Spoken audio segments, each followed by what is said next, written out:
Bwana Yesu asifiwe. Nilikuwa nasoma kitabu cha Mwanzo 2:18 nikaona Mungu anasema kwamba Bwana Mungu akasema, si vyema mtu huyo awe peke yake, nitamfanyia msaidizi wa kufana naye. Hivyo nataka nikuonyeshe kwamba hapa kwenye mstari wa 18 alisema ilikuwa ni wazo la Mungu, anataka mfanyie Adamu msaidizi. Lakini cha kushangaza kwenye mstari wa 19 Biblia inaonyesha kwamba Mungu alianza kuumba wanyama.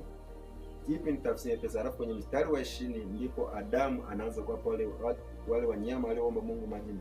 Hivyo nataka nikuonyeshe ni kwamba ndani ya mwaka 2026 tunahitaji neema ya kutembea kwenye wazo la Mungu. Kumbe kuna vitu tunaweza tukakutana navyo ndani ya mwaka huu ambapo Mungu anatamani tubadilishe namna ya kuwaza kwetu, tuanze kuwaza kama yeye.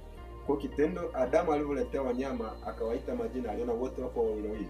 Pasipo kujua kwamba ule ulikuwa ni mpango wa Mungu ili na Adamu na mwenyewe atambue kwamba ana uhitaji au na yeye hajakamilika, kwa sababu Adamu alipokuwa pale bustanini alijiona ni kana kwamba amekamilika.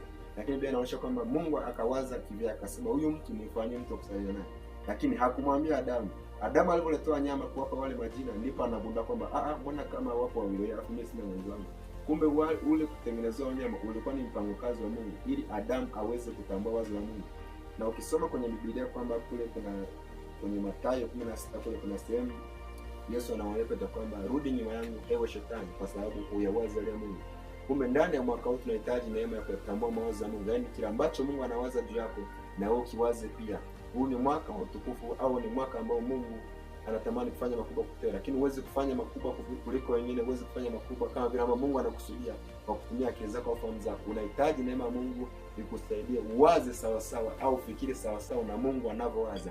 Kiasi kwamba hata kwenye kazi yako au kwenye chochote unachokifanya, kama na Mungu angekuwa angekifanya vile vile unavyokifanya.